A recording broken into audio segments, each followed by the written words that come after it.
Welcome to another lecture of microeconomics in this series on subject of economics. हम economics के basic foundations ले कर रहे हैं, हमें बेसिक्स पढ़ रहे हैं ताकि हमें अच्छे तरीके से एमसीक्यूज या बाकी टेस्ट सब्जेक्ट सॉल्व करने आए, ना कि वो हम अगर पॉलिसी फ्रेमवर्क्स को भी समझना चाहते हैं, हम इकोनॉमिक्स को एप्लीकेशन भी समझना चाहते हैं या फिर इस फील्ड में आगे बढ़ना चाहते हैं, तो हमें बेसिक्स क्लियर होने बड़े ज़रूरी हैं। इसलिए हम ये सीरीज में सारा इकोनॉमिक्स पढ़ने की कोशिश कर रहे हैं, step by step, topic by topic. तो आज का जो टॉपिक है वो है माइक्रो इकोनॉमिक्स और मैक्रो इकोनॉमिक्स में क्या फ़र्क होता है। मैंने आपको पिछले लेक्चर्स में, जो आप प्लेलिस्ट में चेक कर सकते हैं इकोनॉमिक्स सीरीज के अंडर, पिछले लेक्चर्स में ब्रांचेस ऑफ इकोनॉमिक्स के बारे में बताया था। उसमें मैंने ये बताया था उसमें माइक्रो आती है, मैक्रो आती है, बिहेवियरल आती है जो इन दोनों को चैलेंज करती है, और अप्लाइड इकोनॉमिक्स आती है जो बेसिकली ये जितना भी इकोनॉमिक्स अभी तक है उसके प्रिंसिपल्स को रियल वर्ल्ड में अप्लाई करके देखती है और उससे जो डेटा गैदर होता है उसे एनालाइज करती है। तो ये जो क्लासिकल फील्ड्स जिसे इकोनॉमिक्स की कहते हैं, बिहेवियरल इकोनॉमिक्स बड़ी नई फील्ड है, अभी भी उस पर बहुत रिसर्च जारी है। जो ये क्लासिकल फील्ड्स हैं माइक्रो इकोनॉमिक्स और मैक्रो इकोनॉमिक्स, इसके बारे में समझने के लिए हमें पहले ये भी समझना जरूरी है कि इन दोनों में बेसिक फर्क क्या है। क्या हम माइक्रो इकोनॉमिक्स में पढ़ने की कोशिश कर रहे हैं और क्या मैक्रो इकोनॉमिक्स में पढ़ने की कोशिश कर रहे हैं, और वो हम इस लेक्चर में समझेंगे। हम पहले एस्पेक्ट पे बात करेंगे कि किस एस्पेक्ट के अकॉर्डिंग ये दोनों में फर्क है। तो पहली बात है कि डेफिनेशन, माइक्रो का मतलब क्या होता है। माइक्रो का मतलब है छोटा, मैक्रो का मतलब है बड़ा। तो अगर आप इकोनॉमी में छोटे के बारे में एनालाइज कर रहे हैं, आप इकोनॉमी में इंडिविजुअल यूनिट्स के बारे में एनालाइज कर रहे हैं, और बड़े में अगर आप इकोनॉमी में बड़ा एज अ होल उसको देख रहे हैं, सब सम ऑफ इंडिविजुअल यूनिट्स को देख रहे हैं, तो इन दोनों में तो फर्क हो गई। तो अगर आप इंडिविजुअल यूनिट्स पे स्टडी करते हैं तो उसके प्रिंसिपल्स फैक्टर्स अलग बनते हैं। अगर आप कंज्यूमर्स की बात कर रहे हैं, फर्म्स की बात कर रहे हैं, इंडस्ट्रीज की बात कर रहे हैं, हाउस होल्ड्स की बात कर रहे हैं, तो हम माइक्रो इकोनॉमिक्स की बात कर रहे हैं। अगर आप इकोनॉमी एज अ होल की बात कर रहे हैं, आप नेशंस की बात कर रहे हैं, आप जीडीपीज की बात कर रहे हैं, आप ग्लोबल फैक्टर्स की बात कर रहे हैं कि भाई ग्लोबली क्या हो रहा है, तो आप मैक्रो इकोनॉमिक्स की बात कर रहे हैं। बड़े की बात कर रहे हैं तो मैक्रो, छोटे की बात कर रहे हैं तो माइक्रो। ऐसे ही स्कोप है। जैसे अगर आप छोटे की बात करेंगे तो आपको डिमांड एंड सप्लाई की बात करनी पड़ेगी कि भाई कितना, कैसे आप डिमांड करते हैं कि कौन सा आपको प्रोडक्ट चाहिए और कैसे फर्म्स उसको प्रोड्यूस करके आप तक पहुंचाती है। हमें प्राइस डिटर्मिनेशन की बात करनी पड़ेगी, कैसे वो प्राइस अपना डिटर्मिन करते हैं, कितने में बिकना चाहिए, कितने में नहीं, कैसे उसे प्रोड्यूस करते हैं, कैसे एफिशिएंसी बढ़ाते हैं, और कैसे आप डिसाइड करते हैं कि कौन सा सामान खरीदना है। तो अगर आप इन सब चीज़ों की बात कर रहे हैं तो देखिए मेन फोकस जो है वो भी इंडिविजुअल यूनिट्स पे है, कंज्यूमर्स पे है, फर्म्स पे है, हाउस होल्ड्स पे है। तो अगर आप इन सब चीज़ों की बात कर रहे हैं तो माइक्रो इकोनॉमिक्स की बात कर रहे हैं। अगर आप बड़े चीज़ों की बात कर रहे हैं, जीडीपी की बात कर रहे हैं कि भाई हमारी जीडीपी कितनी हो चुकी है, ग्रॉस डोमेस्टिक प्रोडक्ट कितना हो चुका है, कितनी प्रोडक्शन हो रही है पूरी इकोनॉमी में, तो हम मैक्रो इकोनॉमिक्स की बात कर रहे हैं। इन्फ्लेशन की, महंगाई हो गई है, वो पूरी इकोनॉमी में महंगाई हुई है, क्यों हुई है उसकी बात कर रहे हैं। इकोनॉमी में अनएम्प्लॉयमेंट है, बेरोजगारी है, अगर उसकी बात कर रहे हैं। नेशनल इनकम राइज हो रही है कि नहीं हो रही, लोग जो कमा रहे हैं एज ए इकोनॉमी पूरी, हम जो कमा रहे हैं क्या वो राइज हो रही है या डिप्लीट हो रही है या सेम रह रही है, उसकी बात कर रहे हैं। और वो पॉलिसी फ्रेमवर्क की बात कर रहे हैं जिनसे इन सब चीजों पे इफेक्ट हो सके। तो अगर आप बड़ी किसी फिनोमिनन की बात कर रहे हैं तो आप मैक्रो की बात कर रहे हैं। फिर इसमें की प्लेयर्स क्या है, जैसे मैंने बताया इंडिविजुअल यूनिट्स। आप कंज्यूमर्स क्या होते हैं, इंडिविजुअल यूनिट्स होते हैं, बहुत सारे कंज्यूमर्स हैं। फर्म्स, बिजनेसेस, वो क्या है, इंडिविजुअल यूनिट्स हैं। इंडस्ट्रीज, वर्कर्स, हाउस होल्ड्स, ये सब क्या है, इंडिविजुअली यूनिट्स हैं।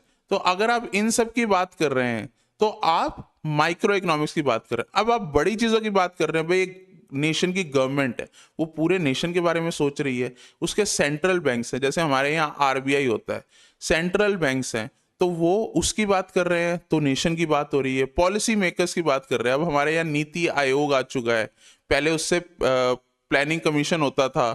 तो अब इन सब चीज़ों की बात कर रहे हैं जो पॉलिसी मेकर्स होते हैं, तो हम बड़ी चीज़ों की बात कर रहे हैं। अगर हम ग्लोबल इंस्टीट्यूशंस की बात कर रहे हैं, ये इंटरनेशनल मॉनेटरी फंड की बात करने पे आ गए हैं, वर्ल्ड बैंक की बात कर रहे हैं, तो आप बड़ी चीज़ों की बात कर रहे हैं। तो अगर आप ये प्लेयर्स की बात कर रहे हैं तो मैक्रो, इंडिविजुअल यूनिट्स की बात कर रहे हैं तो माइक्रो। फिर आते हैं ऑब्जेक्टिव। ऑब्जेक्टिव क्या है? माइक्रो इकोनॉमिक प्रिंसिपल्स जब अप्लाई होते हैं तो उससे हम क्या रिजल्ट एक्सपेक्ट कर रहे हैं? रिजल्ट एक्सपेक्ट कर रहे हैं कि सारी जो हमारे रिसोर्सेज है, क्योंकि हमारे पास लिमिटेड रिसोर्सेज है, अनलिमिटेड रिसोर्सेज नहीं है, हमारे पास बहुत ही लिमिटेड रिसोर्सेज है। तो अगर हमारे पास लिमिटेड रिसोर्सेज है तो अच्छे तरीके से वो इकोनॉमी में अप्लाई होने चाहिए, क्योंकि अगर अच्छे तरीके से वो इकोनॉमी में अप्लाई नहीं हो रही तो वेस्टेज है। वेस्टेज है तो आपको पता है कि अगर वेस्टेज हो रही है तो किसी ना किसी का तो नुकसान हो रहा है। तो मार्केट एफिशिएंसी नहीं आ रही। मार्केट एफिशिएंसी का मतलब क्या है कि इनपुट जो है वो ज्यादा लग रहा है और आउटपुट जो है वो हमारा कम हो रहा है। तो इसका मतलब क्या है? मार्केट में एफिशिएंसी नहीं है। तो अगर मार्केट में हमें एफिशिएंसी चाहिए तो हमें माइक्रो इकोनॉमिक प्रिंसिपल्स अप्लाई करने हैं। तो इसका सारा ऑब्जेक्टिव क्या होता है? रिसोर्स एलोकेशन अच्छा हो और मार्केट एफिशिएंसी जो है वो बढ़े। जहां की अगर हम मैक्रो इकोनॉमिक्स की बात करते हैं तो हम इकोनॉमिक स्टेबिलिटी की बात करते हैं। इकोनॉमिक स्टेबिलिटी का क्या मतलब है? कि जिस हिसाब से हमारी इकोनॉमी आज तक चलती आ रही है उस हिसाब से चले और बढ़े।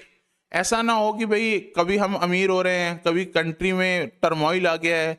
कई कंट्रीज होती हैं उसमें क्या होता है कि टर्मोइल टर्मोइल आता रहता है, इकोनॉमिक टर्मोइल आता रहता है, लोगों में बहुत ज़्यादा पैनिक आ जाता है क्योंकि नौकरियां चली जाती हैं, हाई लेवल अनएम्प्लॉयमेंट आ जाती है, इन्फ्लेशन बहुत बढ़ जाता है। इसके एग्जाम्पल से जैसे पाकिस्तान में ये हो रहा है, जिम्बाब्वे में एक बार में एक टाइम में हो रहा था। तो ये जो कंट्रीज होती हैं इनमें इकोनॉमिक टर्मोइल होता है। तो आप चाहते हो ऐसी कंट्रीज ना, अगर पॉलिसी बनाओ तो ऐसा हाल ना हो, तो आप इकोनॉमिक स्टेबिलिटी की तरफ जाते हो। इकोनॉमिक स्टेबिलिटी जैसे यूएसए में इकोनॉमिक स्टेबिलिटी होती है, तो जैसे चाइना में काफ़ी टाइम से इकोनॉमिक स्टेबिलिटी है, जैसे इंडिया में इकोनॉमिक स्टेबिलिटी है। तो ऐसी आप कंट्रीज की तरफ जाते हो या फिर ऐसे पॉलिसीज की तरफ जाते हो जिससे इकोनॉमिक स्टेबिलिटी और ग्रोथ भी बढ़े। तो अगर आप ग्रोथ बढ़ाते रहोगे तो इकोनॉमिक स्टेबिलिटी अपने आप आएगी। अगर आपकी ग्रोथ सोचिए 2% पे बढ़ती है तो इसका मतलब हर साल आपकी जो इकोनॉमी है 2% से बढ़ जाती है। कई इकोनॉमीज जो है वो 6% से बढ़ती है, इकोनॉमी जो जैसे इंडिया है उसका 6% से बढ़ती है। तो ये सब अगर आप बढ़ाते हैं तो मैक्रो इकोनॉमिक्स के प्रिंसिपल्स अच्छे तरीके से अप्लाई हो रहे हैं और फुल एम्प्लॉयमेंट की तरफ जाते हैं। इकोनॉमी में कोई भी फैक्टर आपको वेस्टेज से बचा रहा है। फुल इकोनॉमी में अगर एम्प्लॉयमेंट नहीं हो रही है तो आपका रिसोर्स वेस्ट हो रहा है। आपका एक अच्छा ह्यूमन रिसोर्स जो है जिससे ह्यूमन कैपिटल कहते हैं वो वेस्ट हो रहा है। तो अगर आप मैक्रो इकोनॉमिक के ऑब्जेक्टिव्स पूछिए तो यही है कि वो इकोनॉमिक स्टेबिलिटी को बढ़ाना चाहता है, ग्रोथ चाहता है और फुल एम्प्लॉयमेंट चाहता है। फिर कौन कौन से हम टूल्स यूज करते हैं? टूल्स का मतलब क्या है? कौन कौन सी हम पॉलिसीज यूज करते हैं, कौन कौन से फ्रेमवर्क्स यूज करते हैं? तो इसमें हम demand and supply analysis use करते हैं। किस हिसाब से डिमांड आएगी, कितना सप्लाई आना चाहिए, अगर सप्लाई बढ़ जाएगी तो फिर क्या डिमांड से कोई फर्क पड़ेगा? अगर डिमांड बढ़ेगी तो क्या उससे प्राइसिंग में कोई फर्क पड़ेगा? तो ये सब इंपॉर्टेंट थ्योरीज हैं। तो अगर आप डिमांड सप्लाई एनालिसिस को देखिए, प्राइसिंग, इन सब थ्योरीज के बारे में हम डिटेल से पढ़ेंगे। हम अगले लेक्चर्स में ये सब डिटेल में हम उठाएंगे, माइक्रो इकोनॉमिक्स की सारी थ्योरीज और पढ़ेंगे और मैक्रो इकोनॉमिक्स की भी, ताकि हम ये समझ सकें कि जो बेसिक इकोनॉमिक प्रिंसिपल्स है वो किन फैक्टर्स पे स्टैंड करते हैं और असल में जब हम उन्हें अप्लाई करते हैं तो क्या इकोनॉमी में फर्क आता है। तो अगर आप इन सब चीज़ों की बात कर रहे हैं, अगर आप पर्सनल या इंडिविजुअल यूनिट्स के जो टूल्स हैं वो अप्लाई कर रहे हैं तो माइक्रो इकोनॉमिक्स की बात आती है। फिर आते हैं मैक्रो इकोनॉमिक्स पे। आप फिस्कल पॉलिसी बना रहे हैं, आप मनी की पॉलिसी बना रहे हैं, आप देख रहे हैं कि भाई इकोनॉमी में कैसे हमें सारा पैसा आ रहा है, टैक्सेशन के थ्रू हम पैसा इकट्ठा कर रहे हैं और फिर कैसे उस पैसे को अप्लाई कर रहे हैं ताकि हम ग्रोथ को बढ़ा सके, हम जीडीपी को बढ़ा सके। तो हम फिस्कल पॉलिसी बनाते हैं। मॉनेटरी पॉलिसी, मनी की सप्लाई कितनी है मार्केट में, हम ये चेक करते हैं। फिर देखते हैं कि मनी सप्लाई हमें बढ़ानी है या घटानी है। अगर हम ये सब करते हैं तो हम वो जो पॉलिसी यूज़ करते हैं वो हम मैक्रो इकोनॉमिक्स के प्रिंसिपल्स पे यूज़ करते हैं। फिर हम इन्फ्लेशन कंट्रोल करते हैं कि भाई अगर मनी सप्लाई ज़्यादा है, मार्केट में ज़्यादा पैसा फ्लो कर रहा है तो ऑब्वियसली इन्फ्लेशन भी बढ़ेगी, क्योंकि ज़्यादा पैसा है तो मतलब लोग ज़्यादा पैसा देने को तैयार हैं। तो ज़्यादा पैसे देने को तैयार है तो ऑब्वियसली मार्केट फोर्सेस इंश्योर करेंगे कि लोग ज़्यादा पैसा फर्म्स जो है वो आपसे ले, तो इन्फ्लेशन बढ़ेगी। तो मनी सप्लाई से क्या फ़र्क पड़ता है इन्फ्लेशन पे? तो ये सब अगर हम इन पॉलिसीज़ की बात करें, इन टूल्स की बात करें, तो हम मैक्रो इकोनॉमिक्स की बात करते हैं। तो अगर आप इन सबको मिला दे तो अप्रोच की अगर हम बात करने की कोशिश करें तो ये बॉटम्स अप है। ठीक है, और ये टॉप डाउन है मैक्रो इकोनॉमिक्स। जब हम एक इंडिविजुअल यूनिट को लेते हैं और सारे इंडिविजुअल यूनिट्स को मिला लेते हैं तो हमारा मैक्रो इकोनॉमिक्स बन जाता है। तो अगर आप इंडिविजुअल यूनिट सारे मिलाएंगे तो देखिए बेस बड़ा बनेगा। अगर आपका बेस बड़ा है तो इसका मतलब क्या है कि आप नीचे से शुरू हुए, नीचे से शुरू होके आप ऊपर की तरफ जा रहे हैं।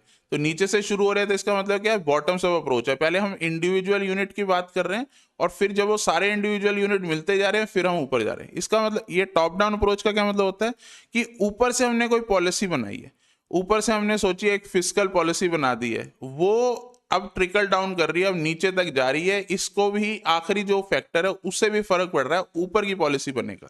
तो ये टॉप डाउन अप्रोच होती है और ये बॉटम्स अप अप्रोच होती है। फिर आगे मूव करते हैं। तो अगर आप रियल वर्ल्ड एग्जांपल को देखना चाहें माइक्रो इकोनॉमिक्स में, तो सोचिए कि जैसे आपके बीन प्राइसेस बढ़ गए हैं, आपके जो कॉफ़ी आती है वो महंगी हो गई है, तो उसकी वजह से जैसे एक फर्म है स्टारबक्स जो कॉफ़ी बेचती है, उसकी प्राइसिंग पे क्या फ़र्क पड़ेगा। और अगर आप उसकी प्राइसिंग बढ़ा देंगे तो उससे डिमांड पे क्या फ़र्क पड़ेगा, क्या डिमांड कम होगी कि नहीं होगी। तो अगर आप ये सब देखना चाहते हैं तो आपको माइक्रो इकोनॉमिक प्रिंसिपल्स की बात करनी पड़ेगी। अब अगर टैक्सेशन जैसे बढ़ी है, जैसे इंडिया में टैक्सेशन बहुत है ऑटोमोबाइल इंडस्ट्री में, तो क्या उससे प्रोडक्शन और सेल्स पे कोई फर्क पड़ा है। अगर हमने पेट्रोल प्राइसेस बढ़ाए हैं तो उससे कोई फर्क पड़ा है इंडिविजुअल डिमांड पे। तो अगर आप इन सब चीज़ों की बात कर रहे हैं तो हम माइक्रो इकोनॉमिक्स की बात कर रहे हैं। अगर आप इन्फ्लेशन की बात कर रहे हैं कि इन्फ्लेशन बढ़ने से क्या फर्क पड़ा है लोगों की लाइफ में, तो हम मैक्रो इकोनॉमिक्स की बात कर रहे हैं। अगर 2008 का ग्लोबल फाइनेंशियल क्राइसिस जो हुआ था, जिसके बारे में भी हम एक डिटेल्ड लेक्चर में बात करेंगे, तो उसकी अगर बात कर रहे हैं कि उसकी वजह से एम्प्लॉयमेंट में क्या फ़र्क पड़ा, ट्रेड में क्या फ़र्क पड़ा, नेशनल इकोनॉमीज को क्या फ़र्क पड़ा, तो हम मैक्रो इकोनॉमिक्स की बात कर रहे हैं। अब इसमें अगर हम थ्योरिस्ट्स देखें तो बहुत सारे इकोनॉमिस्ट्स होते हैं जो बेसिकली अपना थ्योरीज देते हैं, उससे ही ये फील्ड बनी है। अब मैं ये नहीं कह रहा कि एक इकोनॉमिस्ट सही है या दूसरा इकोनॉमिस्ट सही है, नहीं। अगर आप पूरी किसी भी फील्ड को समझना चाहते हैं तो आप उसको एक पजल की तरह देखिए। उस पजल में बहुत सारे डिफरेंट पीसीस हैं, वो सारे पीसीस को अगर आप इकट्ठा करोगे तो पजल समझ में आने लग जाएगी। तो जो इकोनॉमिस्ट होते हैं और उनकी थ्योरीज होते हैं वो डिफरेंट पीसीस होते हैं। तो इसमें जैसे एडम स्मिथ की बहुत अच्छी थ्योरीज हैं, एल्फ्रेड मार्शल की है, पॉल सैमुएल्सन की है, और इस साइड अगर आप देखें तो जॉन मेनर्ड कीन्स की है, मिल्टन फ्रीडमैन की है, रैगनार फ्रिश की है। तो ये सब अगर आप इन इकोनॉमिस्ट को पढ़ें तो आपको इनके बारे में पता लगेगा, इन फील्ड्स के बारे में। तो ये जैसे एडम स्मिथ है, एडम स्मिथ इनविजिबल हैंड की बात करता है। इनविजिबल हैंड, जैसे मैंने एक लेक्चर में, अगर आप मेरा प्लेलिस्ट में जाएंगे और प्लेलिस्ट में देखेंगे कि एक लेक्चर जिसके बारे में मैं इकोनॉमिक्स के बारे में बात कर रहा हूँ, तो उसमें वो बताते हैं कि कैसे हम सब अपने बारे में पहले सोचते हैं। अपने बारे में सोचने से क्या होता है कि ज़्यादा सारी इकोनॉमी में फर्क पड़ता है। तो देखिए वो अपने बारे में बात कर रहे हैं तो इसका मतलब क्या है, वो इंडिविजुअल्स के बारे में बात कर रहे हैं। इंडिविजुअल्स के बारे में जैसे ही आप बात करेंगे तो किसकी बात हो रही है, तो माइक्रो इकोनॉमिक्स फैक्टर्स की बात हो रही है। जैसे कीन्स हैं, कीन्स जो हैं वो बात करते हैं मैक्रो इकोनॉमिक्स फैक्टर्स की। ठीक है, तो मैक्रो इकोनॉमिक्स की जब फैक्टर्स की बात करेंगे तो हम कीन्स की बात करेंगे। अब कीन्स पे जब हम आएंगे तो हम आपको अच्छे तरीके से और बता पाएंगे कि कीन्स की थ्योरीज से जैसे कई लोग बहुत ज़्यादा डिसएग्री करते हैं। मैं खुद कीन्स की काफ़ी थ्योरीज से डिसएग्री करता हूँ, बट हमें ज़रूर पता होना चाहिए कि कीन्स की थ्योरीज हैं क्या। तो वो क्यों मानते हैं कि भाई मैक्रो इकोनॉमिक्स जो है वो फोकस इमीडिएट इकोनॉमिक इश्यूज पे करता है। ठीक है, क्योंकि लॉन्ग रन को वो ज़्यादा कुछ नहीं समझते। तो जैसे ये इनका फेमस कोट है कि long run is a misleading guide to current affairs, in the long run we are all dead. तो लॉन्ग रन कुछ नहीं होता। तो ये कोट से वो पता नहीं लगता कि उनकी थ्योरीज क्या हैं, बट हम बेसिक एक गाइडेंस ले सकते हैं कि ज़्यादातर थ्योरीज क्या हैं। बट बात वो मैक्रो इकोनॉमिक फैक्टर्स की करते हैं। जो हम बेसिकली इंडिविजुअल इकोनॉमिस्ट्स की थ्योरी उठाएंगे, पढ़ेंगे, तो मैं उसको आपको बताऊंगा कि उनकी इवैल्यूएशन भी हम करेंगे कि भाई बाकी इकोनॉमिस्ट इस थ्योरीज के बारे में क्या सोचते हैं, या फिर ऐसे ही इकोनॉमीज में ये थ्योरी चली हैं, अप्लाई करी हैं, तो क्या जो डिजायर्ड रिजल्ट हैं वो आए हैं या नहीं आए। समझने की बात यह है कि जो ज़्यादातर थ्योरिस्ट्स माइक्रो इकोनॉमिक्स इंडिविजुअल यूनिट्स की बात कर रहे हैं तो माइक्रो इकोनॉमिक्स की बात करेंगे, अगर इकोनॉमी एज अ होल की बात कर रहे हैं तो मैक्रो इकोनॉमिक्स की बात करेंगे। अब दोनों इंपॉर्टेंट क्यों है, क्योंकि आपको इंडिविजुअल भी पता होना चाहिए, अगर इंडिविजुअल नहीं पता, कंज्यूमर बिहेवियर नहीं पता, इकोनॉमिक या फर्म्स का कैसे डिसीजन लेती हैं तो नहीं पता, तो आप पॉलिसी कोई नहीं बना सकते। और अगर आपको बिगर फैक्टर्स नहीं पता, अगर आपको ये नहीं पता कि इंडिविजुअल सम्स को करके कौन सी पॉलिसी इन सब ग्रुप्स को अफेक्ट करती है, तो कोई मैक्रो इकोनॉमिक्स प्रिंसिपल आप नहीं बना सकते। तो जैसे एक एग्जांपल है कोविड-19 का।